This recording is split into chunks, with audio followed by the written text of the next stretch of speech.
This video is going to show you solo Grandmaster Nightfall getting platinum rank for the Lightblade. This is just going to show people how to solo it for the Triumph for Conqueror this season, and obviously to get platinum rank so you can get loot while you're doing it. It's very important that you follow the build and that you follow the instructions if you're unaware of what to run in this, because it's super important and critical that you get things right, because it's the hardest Grandmaster solo in the game, I believe. So make sure you get everything correct. So first of all, obviously we're on Striker Titan Thunder Crash, which is I believe to be the best class to do this on. We're using the class ability Thruster, Strafe Lift, Seismic Strike for movement options. Storm Grenade build, this is the build as follows. Aspects are Knockout, Touch of Thunder. Fragments are Spark of Shock, Magnitude, Resistance, Ions. Resistance is a big one. Make sure that you incorporate that because it's going to save you in this at times when you could die. We're pairing that with the exotic chestplate art of Inmost Light, which obviously is going to give us our Storm Grenade setup, which I'll talk more about in the setup in the run itself. Weapon-wise, we're using the exotic Linear Fusion Arbalest for barriers.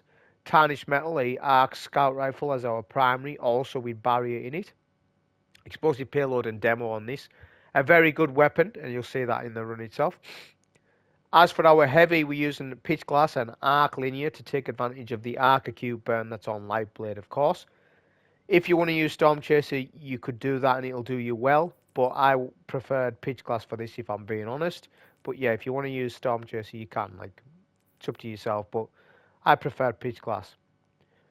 For armor mods, we're using Ashes to Assets, Linear Fusion Ammo Finder, Shield Break Charge, Elemental Charge, Grenade Kickstart, Anti-Barrier Scout. Solar Damage Resistance, Arc Resist, and another Arc Resist. So stacking 2 Arc Resists, it's important that you do that. 1 seasonal mod, 1 non-seasonal mod.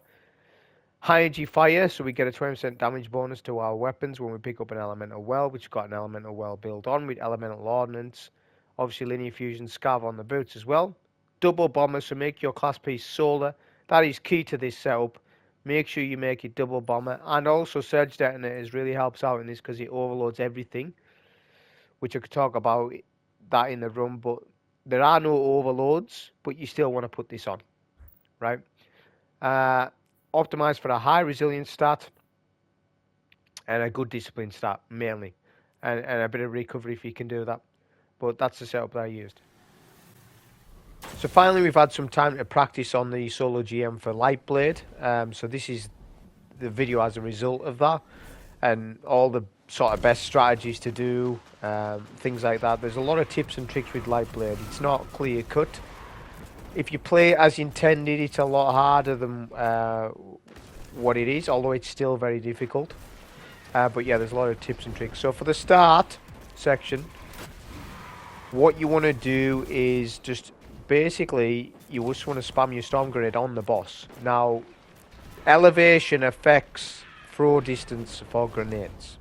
So you saw I was sort of running around, and every time I throw my nade, I would jump up in the air to get more elevation on the storm so that it would hit the boss. Right? 2 well-placed Storm Grenades will send the boss. If not well-placed, then 3. I wouldn't recommend start using heavy and stuff because you're going to need plenty of heavy and linear later on. So what I'm doing here is I'm making things easier for the boss, even though we're not even at the boss fight yet, right? Right now my movement isn't the best, but what I'm wanting to do is clear out these 2 barriers, which they will stay in this zone where I am. You want to fight the champs from this area because you get a bit of cover, not too much though, because the Boomer Knights around the corner can hit you and stuff, so you got to be careful of that and mindful. So it's a case of just be using your linears, your grenade, your storm. Make sure that you're using your Thruster ability to buff your Storm Grenade ability and take out those 2 champs. That actually looked more difficult than what it was there. That was just actually poor movement by me, just because of how many times I'd actually run this to get a solo completion on it. Right, so with this room here, make sure that you get objective complete there. Don't go into the room too fast. You should have defeat the Lucent Hive as the CP, the checkpoint. If you have reached the monument, you need to go back in the previous room and re-proc the CP. If you do not do this, you will not get loot at the end of the Grandmaster. right? Because it would bug the entire thing out. The strike will play out as intended, but when you kill Alak Hul, you'll get no loot. If you've got the wrong checkpoint because you've bypassed checkpoint.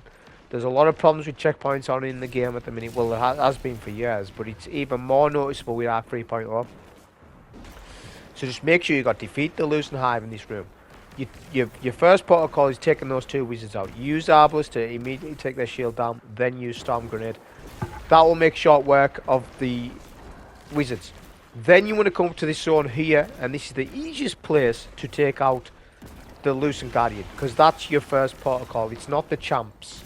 You will make a mistake if you're going for the champs first. You're going to make it harder for yourself. This strat isn't for like speed, it's for safety and just for a consistent way of getting it done. Because I've tested in this GM quite a bit now this week. I've finally had a chance to. And I haven't played it today. I've done the Nightfall in endless different ways and found what the best way safely to do it. Now you want to focus the two barriers. Now I know that there was one barrier mid, and then there's one barrier on left, but it could be on right. Now your thing with this is try not to clear too many acolytes, which you can accidentally kill too many, because they are linked to the spawn of the next Hive Guardian. So your goal is to take out the two barriers before this Guardian here that you see spawns up. All you need to do is just do less Storm Grenades once that Guardian's dead, the first one. Mainly use your Linears just to take out quickly those barriers. Even if you're using more ammo than you usually would, it's critical that you do that, because once you do that, it makes everything else easier about this first section. Now we're going to play from the previous room, just because I would imagine it'd be the easiest for people just to get a Storm Grenade and then hide, because that's what a lot of this is about, is using a Storm Grenade and hiding, because this is going to be, as I say, the most consistent way of people actually killing these Hive Guardians. You need to know the AI as well. So they have, let's say, 3 different moveset. They've got Barricade, they've got Suppressor Grenade, they've got Super. Sometimes they can go in a frenzy and throw 4 back-to-back Suppressor Grenades. If that happens, good luck. But it's only, I haven't played it today quite, as I say, I've played Lightblade quite a bit today. I've found that that rarely happens, but it can happen.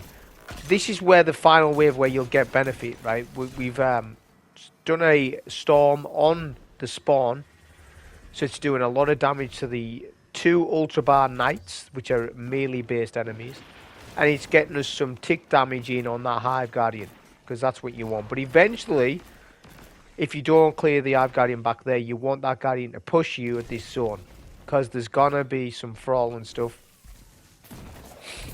And obviously the melee knight, but he was weak enough anyways. Obviously make sure you always get your finisher on the ghost. You crush the ghost. Always remember that with these, right?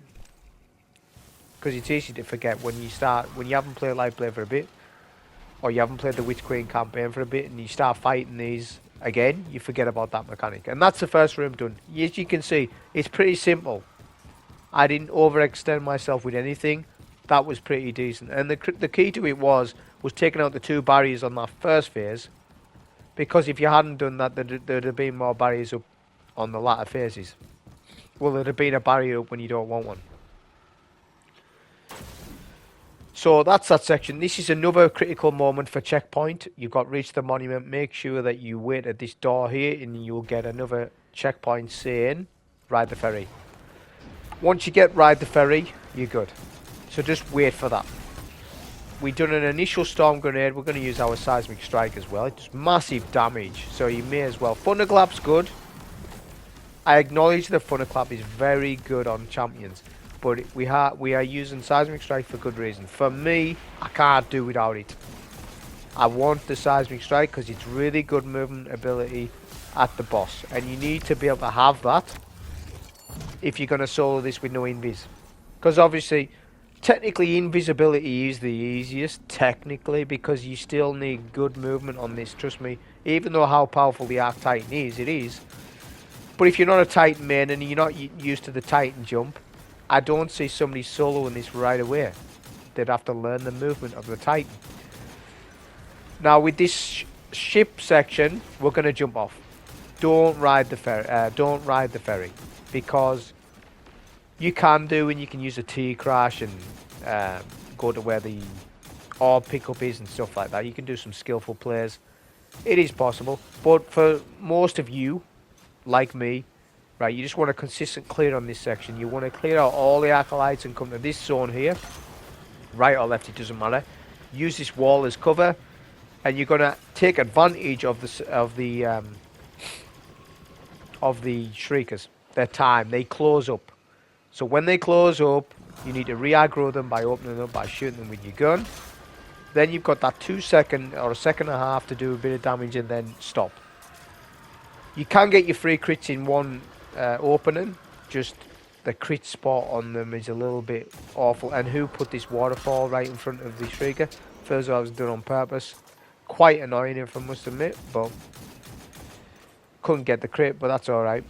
Now you take out the 2 acolytes left and right, the ones near the orb dunk. This is critical that you follow each step for it to be smooth.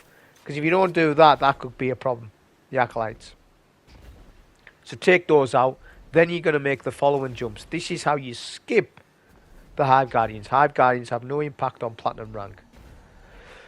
So you make the jumps that I just have, left or right. You can start with either one.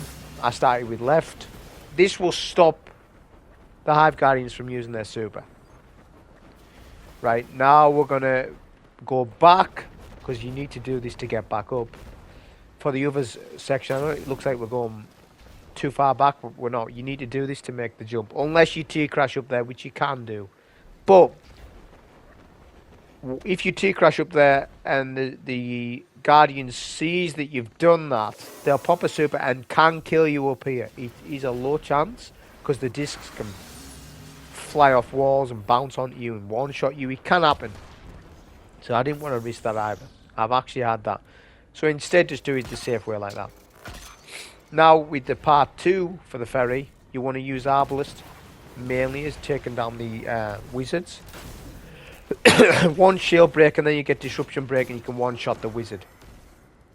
Or one shot with Arbalest, then storm. Right. Now we're going to deal with the Shrieker on the stairs. Again, manipulating this close and open mechanic of the Shriekers.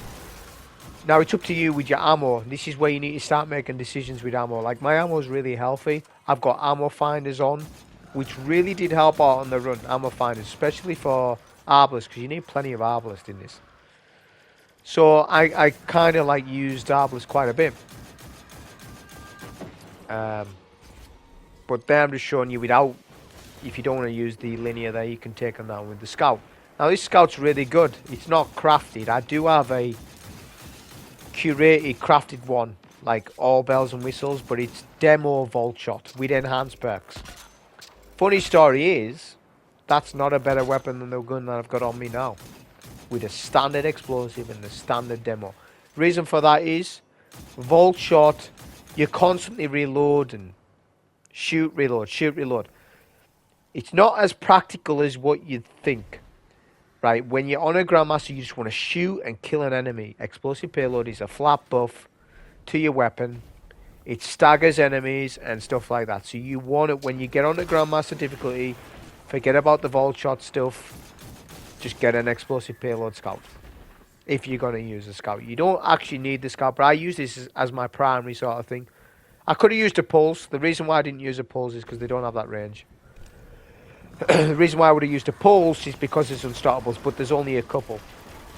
The Storm Grenade will over-penetrate Unstoppables. You don't need the Pulse. But if you want to really use a Pulse, use it. It's fine. But honestly, I think on console, the Scout's the better play. This, as I would say, this is probably the best loadout I can think of for Lightblade. Apart from Invisibility Hunter being the best, I think this is the de facto setup for people to get it done. But for like Warlock mains, well, that's different entirely. If you're only Warlock main, then I'm not even sure what setup you would use. Maybe Well of Radiance, I don't know. But probably Voidwalker with the Devour. Because people have done it with Devour and stuff. So that's probably the play for Warlocks. But yeah, for Titan mains, obviously Striker. Right, for Hunter mains, Invis. For the easy clear. So what we're doing here is spamming our grenade without going onto the ferry. The key thing for that is so that we don't take melee damage from them. You can just spam your grenade from back here. You don't need to jump on that ferry. The ferry will not move until you jump on it. The key part of this is that you keep amplified. Amplified you will get from grenade kills and your weapon kills and stuff. But you're going to be amplified if you just done what I've done anyways. But you need to keep sprinting on this tomb ship. Do not stop once. If you do, you've kind of screwed up your swamp. Because this is how I do the swamp, and I think it's the most consistent way. Some people run right the way through middle and do that. I don't know why, I mean, I don't want to do that. I find that far too risky. I like to do this. So I take note of when I'm shoulder charging, and everything I'll shoulder charge around this corner. And we're going to keep shoulder charging because you've got speed booster, right? And you can keep shoulder charging up until times 9, 10. When it gets to 10, you stop. So you keep doing the shoulder charges. That's what Seismic Strike's really good for this. And your thruster dodge is really good for getting away from Screebs. Just follow the route on screen, left-hand side. This is so consistent, this, providing that you do what I'm doing. Screebs might follow you if you're a bit slower than me. Pop a or throw a storm behind you, and that will take care of it. Also, if there's any flies or fairies or whatever you call them, right, the storm grenade will actually make them explode. They can one-shot you, so you need to be careful. Just follow the route on screen. You might need to watch this 2 or 3 times. I remember when this sort of first came out, I was watching videos on people and how they do the swamp. Everyone's got their own little different ways. This was a couple of seasons ago, but I had to watch it a couple of times to sort of pick up tips from everybody and then have my own route. And this is my own route. You just keep following on screen which way I'm going. Notice there's no ad spawns. Why? Well, the ad spawns in this area are dictated by how many you've killed. If you don't kill the Screebs, or the Ravager, or the Raider, or whatever, then you won't get a new spawn. But, as you saw there, I got pretty weak. This is where the T-Crash comes in. Right? So once you start getting weak, obviously, you pop your T-Crash sooner than what I did. You would pop it, and then you fly over those fairies, whatever they're called, right? And then you've skipped it. You lose weight of darkness, and you're good.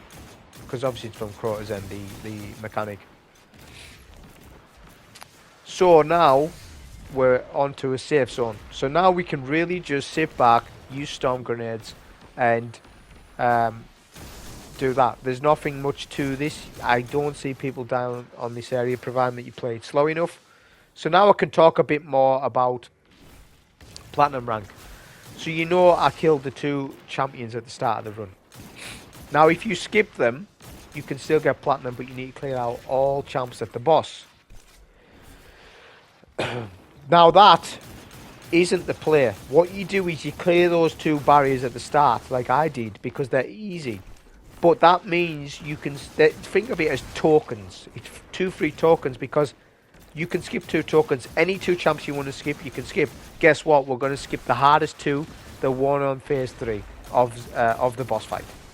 Those 2 are very difficult. The fact that you can skip them is huge.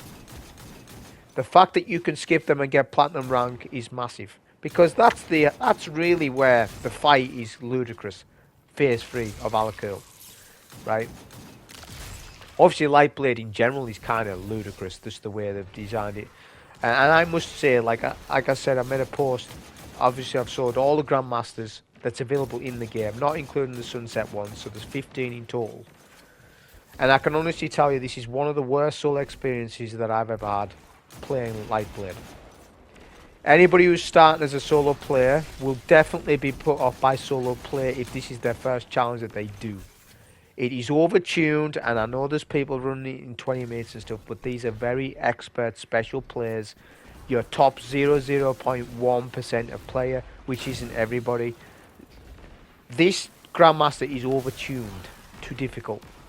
Because of how the boss is, the arena is nicely designed, but at the same time kind of not. It's got like almost like a gauntlet. It's designed for you to just constantly run around. The barriers are the issue. You know, why they're putting so many barriers at the boss. Now, glassware, it's not a problem. Now, glassware, I would say, might be number 2 or birthplace of the Val. It's either that or birthplace. Maybe birthplace is actually more difficult than glassware, to be honest.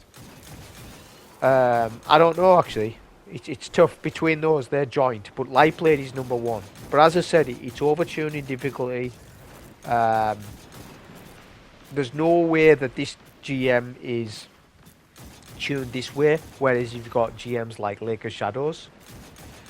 I don't understand why they sort of want 1 or 2 GMs to be ultra hard and then the rest of them easy.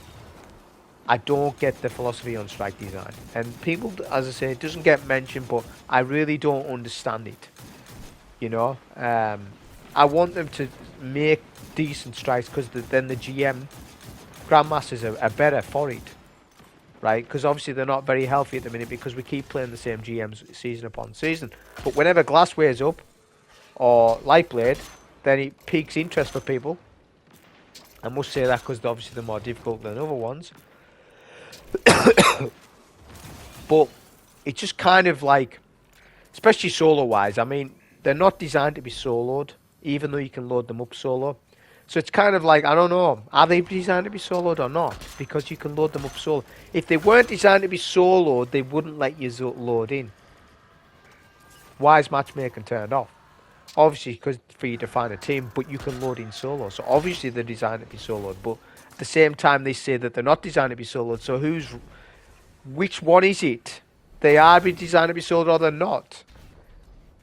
I think really they're designed to be soloed by only some players, not all players. I think that's the truth of it. So with this section, as you saw, I just spammed the storm grenade, stuff like that. We're going to open up these shriekers and just use linears. Manage your ammo, so if there's heavy on the floor but not a lot of special, then maybe use heavy or vice versa. I suggest that you do use linear on the shriekers because they melt. Try and have them open and close up. That gives you that time frame to sort of take them out, you know, without dying to them because they do massive damage. Obviously, you'll be able to tell from my voice is short a little bit. Every time Lightblade comes out, I'm ill. I don't know why. Last time it came out, that's why we never sold it. I wasn't very well, as you probably know if you follow me. And I couldn't do it then, because obviously COVID and stuff like that. But this week, I haven't felt too good. Every time Lightblade is up on a season, I don't feel well. But I suppose it is what it is. But yeah, that's why my voice is a bit short a little bit. So 20 minutes in, we've got to the boss, no problem. So as you can see, as long as you follow each steps, the first room, the ferry section, the swamp area, it isn't a problem to you. It's very consistent to get to the boss fight, very easy. It's when you get to the boss fight that is the trouble for people. So, I'll try to explain the spawns to the best of my ability, because it's very important to know the spawns. So this boss obviously can run around the map. He has ranged attack. He can one-shot melee you if you're close.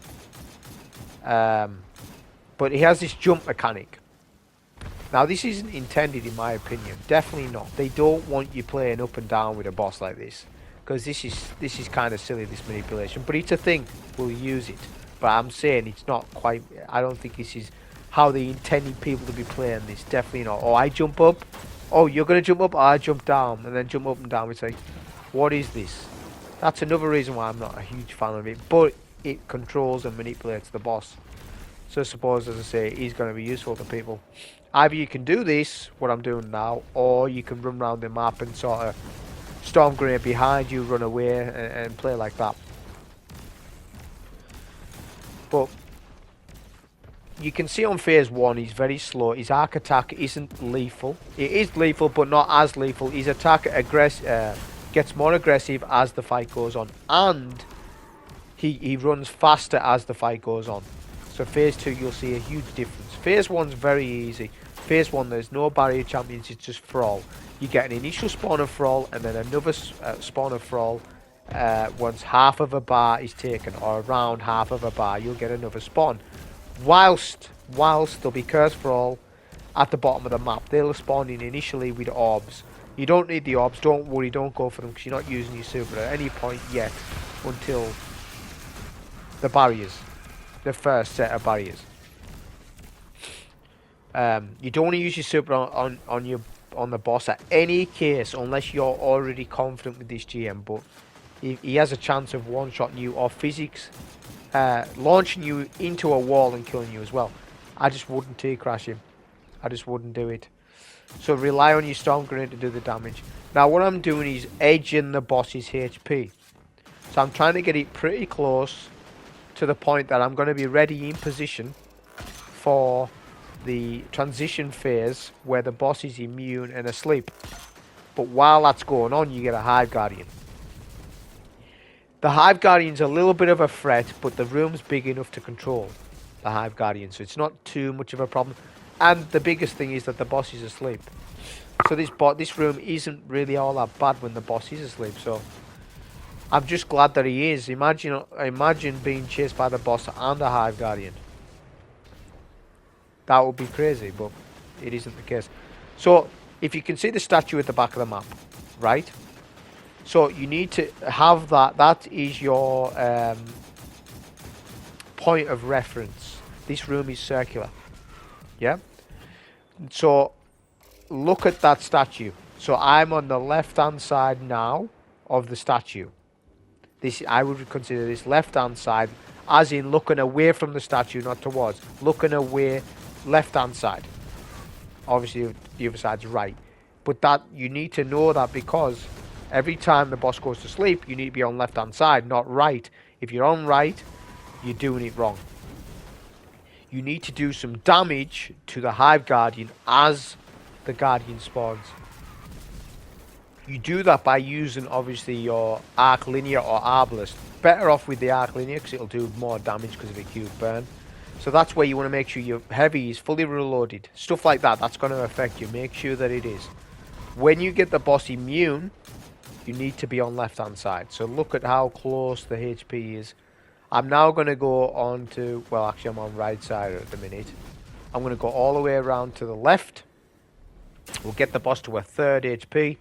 We need to be on the money with this Guardian. Get the damage in. The more damage you get in, the easier it'll be for you. Don't use Storm Grenade. I've learned my lesson to not do that while the barrier or the Guardian spawns in, because it makes the Guardian fall off. For me, at least, that's what was happening. Fall off map, and then it's a bit of a cluster for strategy then, because everything's out the window. It's kind of like, well, where's he going? So I just use a bit of heavy.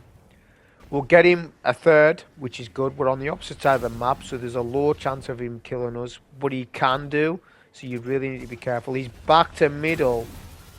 This is where the Seismic Strike. Make sure you're spamming that for movement. This is all about hitting enemies and not be hit. It's as simple as that. You really need to know this room. If you don't, you will suffer from it and die. So practice on a low difficulty. Load it up on the map. Go to Savathun Throne World. Create a solo server. Yes, I'm actually acknowledging that you can do that now. All that stuff that went on 2 weeks back was nothing to do with solo server. Somebody was lying, which made me to believe that you couldn't do it. Although they still probably frown upon it, but it's not a bannable offence to solo server. There's too many of us doing it. What are they going to do? Ban us all for that? You can't. But anyways, what my point is, you can practice on a lower difficulty and learn the spawns. We used the super there, but he jumped back. That's fine. Stuff like that can happen. That's going to be your biggest annoyance, is barriers jumping, or the Guardian jumping from middle to left, left to right, all that stuff going on. There's a lot of stuff that goes on. You just need to have the strategy that that you're always on the move. One thing I actually forgot I was meant to do was put Strike and Light on. I went with High Energy Fire instead, but a couple of runs before this I was running Strike and Light. But I changed the strat on one of my previous runs and went to High Energy Fire, but I was meant to put Strike and Light back on. which if you didn't know, you get more resistance for sprinting. So that would add even more value of resistance, which I think would help out people massively. The Strike on Light. I didn't go with it, which just shows that you don't need it, but it would be something extra that would stack on top of your resistance. So it's an option, Strike on Light. I do highly recommend it, and I've used it on a previous run, but this time I went with High Energy Fire, which helped out for melting some barriers when I needed to. So High Energy Fire with the 20% damage bonus, which is not timed, not like Font of Wisdom. I get a couple of questions about that saying, why don't you use Font of Wisdom? I don't use it in Grandmasters. Because it depends on what you... sometimes I do, sometimes I don't. But if you're timed, Font of Wisdom will be really useless to me in this. Because by the time I pick up the well and stuff, I might need to do map rotation. By that time, Font of Wisdom's gone. But Charge of Light remains, provided I don't clear any ads with my weapons. So that's just the pros and cons. Font of Wisdom's high above. But what does it matter if you've lost said buff? Charge of Light remains 20%. 20%'s decent. Stacking that with a cube burn to 25. That's more than enough damage. Plus combining with your storms, you're good. The extra 5% from Font of Wisdom honestly ain't gonna make that difference. You're not doing raid check. It's not damage check stuff. This is solo stuff. This is all a different category to that. It's not DPS. It's not stuff like that. It's positioning, map awareness, enemy spawns, knowing how to play it. It's a different category to... People get themselves confused on sort of what's a good loadout solo wise and stuff. They think, oh well, this is meta in raids right now, well I'll use this. That's not always the case. Right, alright, with stuff. It just depends. So now I'm doing some checking on the before the boss wakes up. This is the time to get ammo and stuff. Do not clear out all the Arc Warriors. Clear one of them out and leave one alive. Because what I'm checking is the Curse for All. The Curse for All will teleport on you by... they can do it if... They can teleport on you like sort of... like a bug. Right? Now you can be standing downstairs and on the lower floor, and then all of a sudden they teleport on you and explode and it kills you. So it's something that you don't want for later phases. There will be another spawn of Cursed. That's fine because there's more opportunity for heavy anyways, providing that you kill them with your weapons more than your grenade. So what I need to give you a reference. This is left hand side. So look where the statue is. I'm left hand side. So the first set of barriers spawn on left hand side. There are more than one door on left hand side, but for the most part they spawn on left hand side. It is based on your position. This room's like a clock. Right, like 12, 1, 2, 3, like that. But you don't need to know that in depth, just the fact that where the barriers are roughly spawning. And on the first set, they spawn on left. Pretty straightforward. What you need to do is, I mean, for the first one, you're using super all day, right? Then you're pulling out Arbalest to get that one-shot barrier shield, and then if you do it quick enough, the Storm Grenade will then clear out that barrier. Then on the second barrier, you need to do a bit of map rotation. And then wait for an opening. You just need to keep doing map rotation. Keep an eye on that boss. If he's the opposite side of you and he's not sort of hitting you so much and the barrier's on that middle platform, perfect time to do it. Whereas if the barrier's on the same side as you, the barriers, they're like Boomerites, they do massive damage to you. So you can't really get hit by them too much. Because if you're getting hit by the boss as well, you're probably dead. So that's where you really need to burst out the linear. You saw how good Pitchglass there was.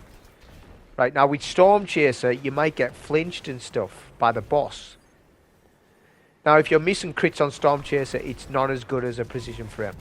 And I think people are going to miss crits with Storm Chaser because of the nature of this GM of run and gun. Whereas with a Precision Frame, it's easy to hit your crits from range. And that's more damage than, say, 2 crit 1 body or 1 crit 2 body from Storm Chaser. So a good old-fashioned Precision Frame linear done the job for me. And that's why I went with Pitchglass. Which it does have Frenzy. And I think I did have Charge of Light as well, which helped out massively. So that's the first set of barriers done. you'll notice the boss is more aggressive now, right? The boss's head is not knocked off, but he starts to run at you. This isn't the hardest phase, but obviously it's way harder than phase 1. I'm just going to do a bit of map rotation, but you can do the trick of jumping up and down between middle. I'm just playing it safe to make sure I get it clear. Right, but I do end up doing a bit of that. Just know that when you're doing this thing where you're manipulating the boss up and down, the boss will sometimes still raise his hand.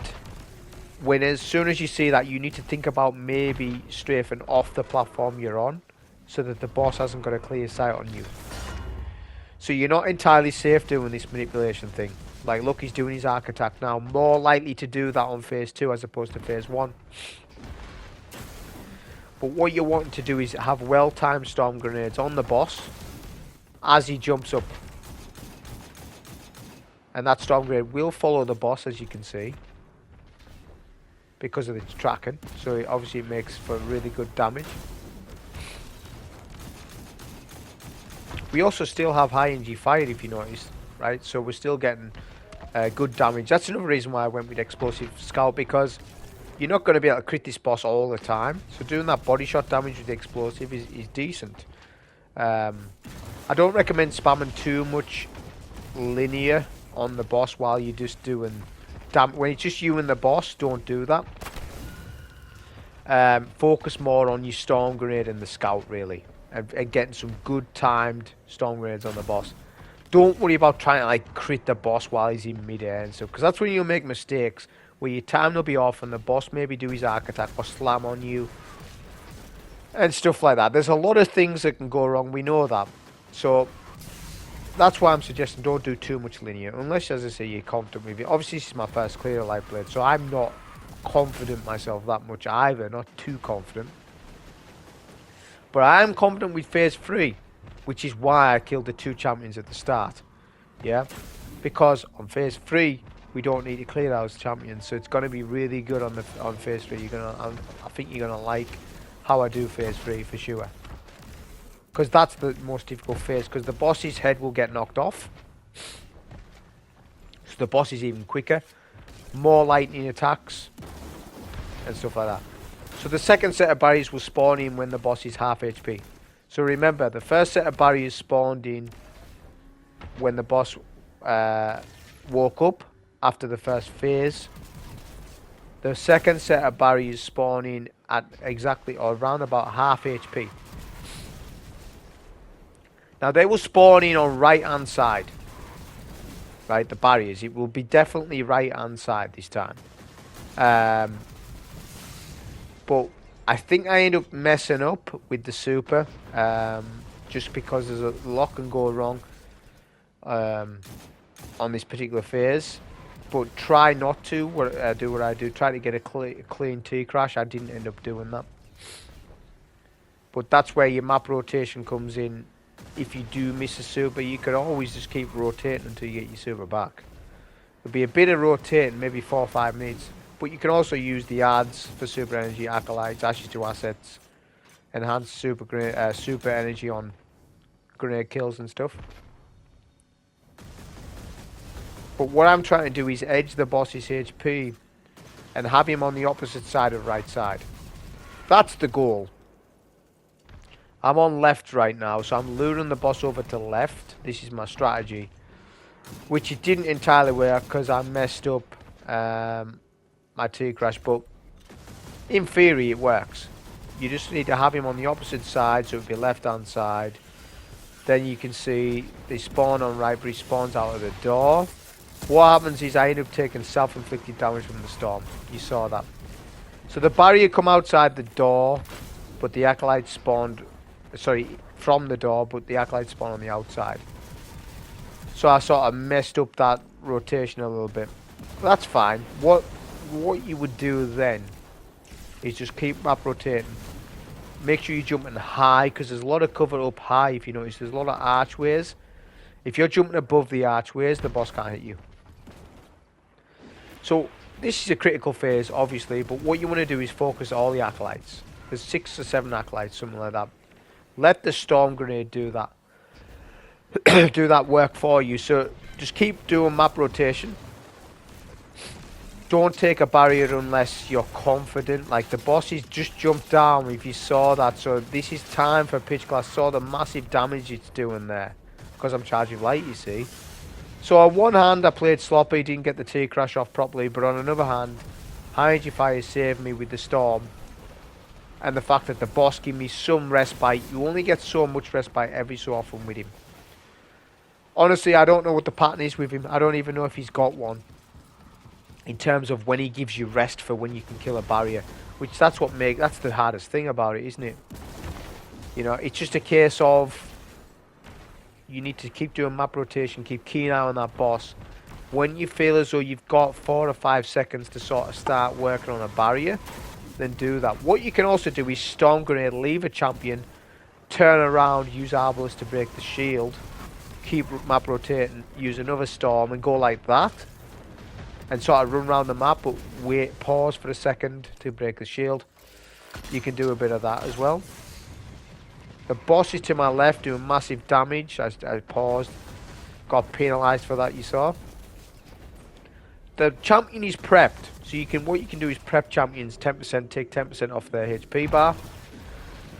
Then the next time you engage with them, you can get to their shield quicker. So therefore you can take them down faster. Right? So I recommend that you do that as well. Don't worry as well if you have to disengage from a barrier. Because you're probably making the right play. Also, do not take 2/3 of the boss's HP off, because then you'll initiate the next phase. You don't want to do that because you're going to get a Hive Guardian while you still have a barrier up.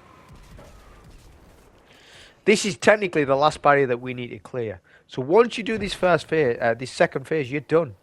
It's a done deal because of the strategy. It's foolproof on phase 3.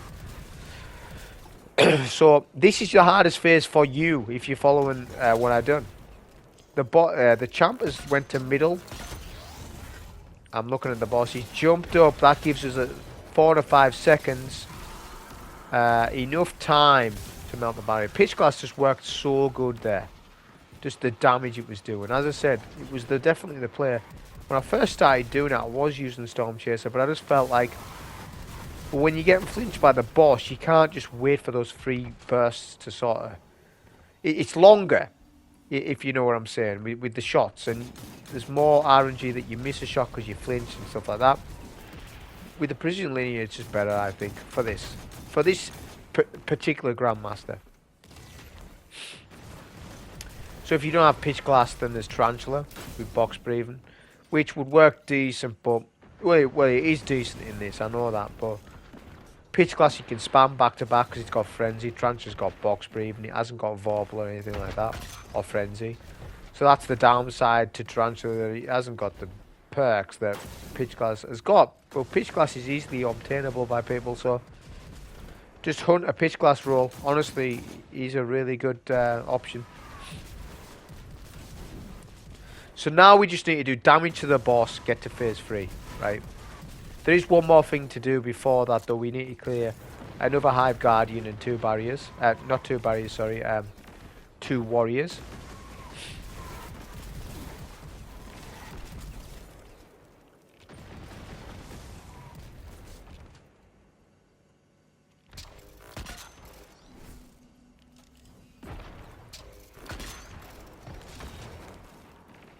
Now we're just going to do some damage safely. As I say, you can jump up and down with him. It is more risky on this phase when you do that though, because there's a chance that he'll hit you when you least expect it. So I'm just doing some linear damage because I don't need much of my linear ammo now, because we're not going to be using that anyway. So I could have actually spammed this way more than I.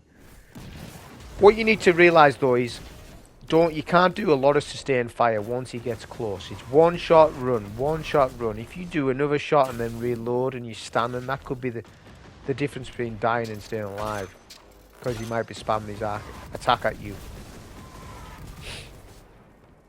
His head actually comes off halfway. Actually, I got that wrong. I said before it happens phase 3. It doesn't.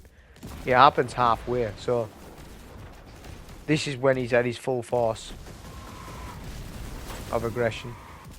Try to also as well just follow go around in circles. Try not to go in a straight line Like if the boss is on left and you go from left to right but in a straight line, like through middle, and he's shooting through middle, you're going to die, right?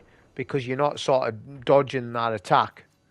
Whereas if you're going round the map, like a gauntlet, think of it more of as a gauntlet, like in Leviathan. If you play it like that, he won't hit you nowhere near as much. But I think where people will get it is going to get hit when they overcommit to damage. Don't overcommit to damage. It's a long solo as it is.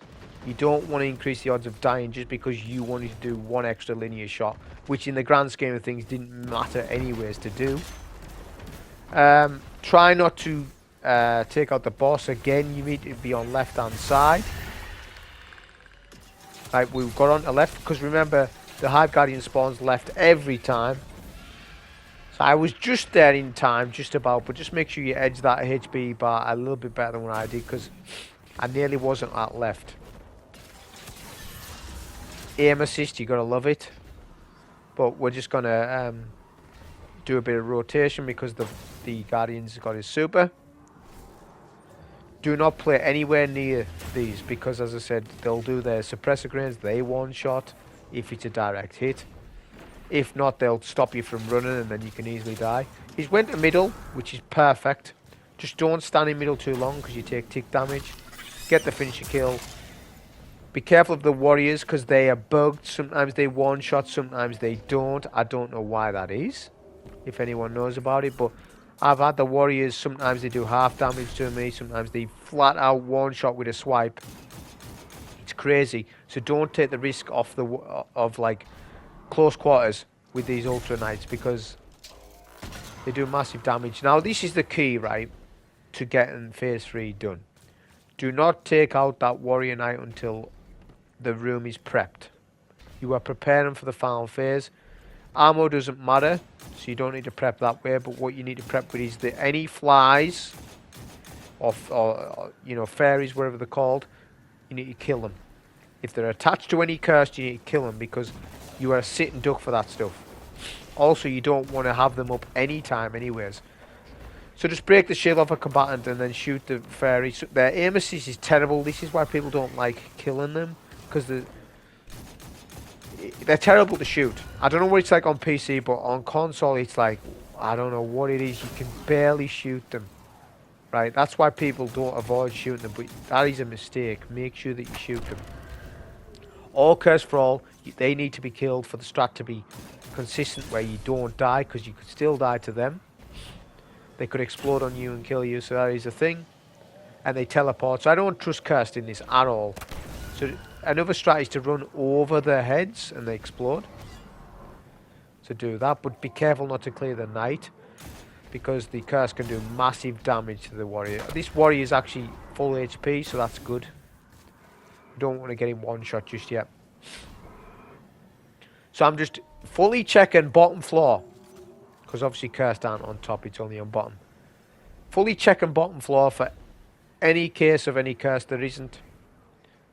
So I've double checked that more than enough, so I'm good. So now what I want to do is lure the knight over to the exploit area. So this revolves around the Royal Alignment chair emote or the Vault of Glass chair emote. It's where you can chair or emote into a wall. This is very similar to the Warsat, where you can emote into the Warsat and capture the Warsat, like this week, and none of the ads aggro you. It works very similar to that. I have a theory on why it works, but what you need to know is just that it does work and how to pull it off. That's all you need to know. The knight is one shot. We were on right side, and this is the area that you do it from. These little pillars, they're all around the map, so it's any zone that you want really, but I just like doing it on right side for whatever reason. Right mid, so I'm directly in the middle right side, mid right, let's say, from the statue away. Now we're going to chair emote into this wall. Right now, you can still die here. The boss can start shooting you. If that happens, you're dead. What you need to do is realize that you need to turn the boss off its aggression mode. To do that is to just de-aggro the boss by emoting into the wall. The boss will turn off and not know what to do. You can then take advantage of this and eventually do storm grenade damage to the boss, killing the boss on phase 3, and you don't need to kill the barriers. Because we took our 2-3 tokens and we killed them already at the start of the GM. You have 2-3 tokens to skip 2 champs. Any 2 champs you want. So we're going to skip the 2 at the end, not the 2 at the start. That's the mistake that people make. Don't skip the 2 initial champs. I can't tell you how important that is.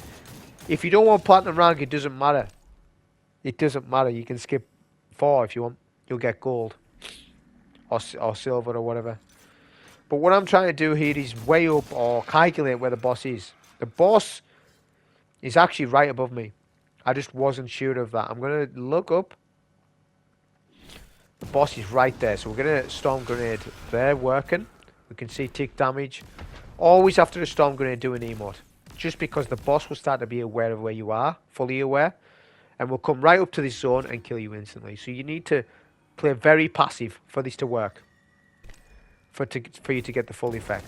Just keep doing the storm grenade out there until the boss is sort of aggroed. The boss is now aggroed on me. I've got the damage numbers. So this is what you want to do. Just wait for your grenade. Don't do too many back-to-back grenades. I've found that just kills you too quickly. After testing this. So just every once in a while do a grenade. The boss is actually just standing right around that corner. You can emote to actually check where the boss is. You'll be able to see. I'll end up doing that in a minute. So it's just a case of grenade, emote, like that.